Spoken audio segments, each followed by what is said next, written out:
Hi, my name is Noah Ross, and I'm here today to talk to you about the minimum wage and its graphical effect. So, as we can see, employment is like any other market. You have demand and you have supply. Where demand and supply intersect, you're going to get your equilibrium. You're going to have an equilibrium price and an equilibrium quantity. If there's no interference or regulation, the market will find these naturally.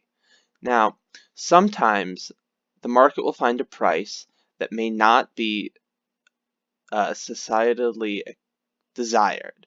Perhaps the price is too low.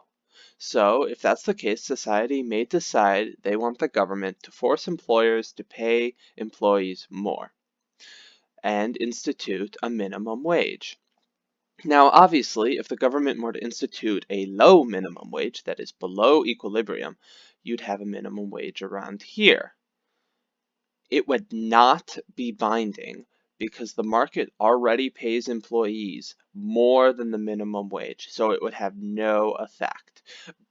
That means to institute a minimum wage, the government would want to set it above the market rate.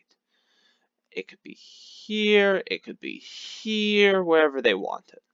Now, as we can see, if it were to be here, like so, it's going to create a problem. That problem is called unemployment, which is represented by this line. What's going to happen is that because the minimum wage is high, or at least high compared to the equilibrium rate, more people are going to want to supply their labor. So it's going to go from here to here. Now, because employers are going to have to pay more for said labor, they're going to demand less of it. So the demand is going to go from here to here.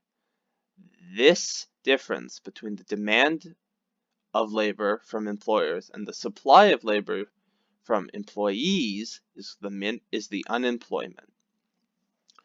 So graphically, we can see that minimum wage laws do in fact create unemployment. Now, the flip side of the coin is those that have employment do in fact make more money, perhaps significantly more money than they would otherwise. So it is up to the society to decide if the creation of unemployment is worth the increase in wages for those who do have employment. But regardless, the graph clearly shows that unemployment is created with minimum wage. Thank you for listening.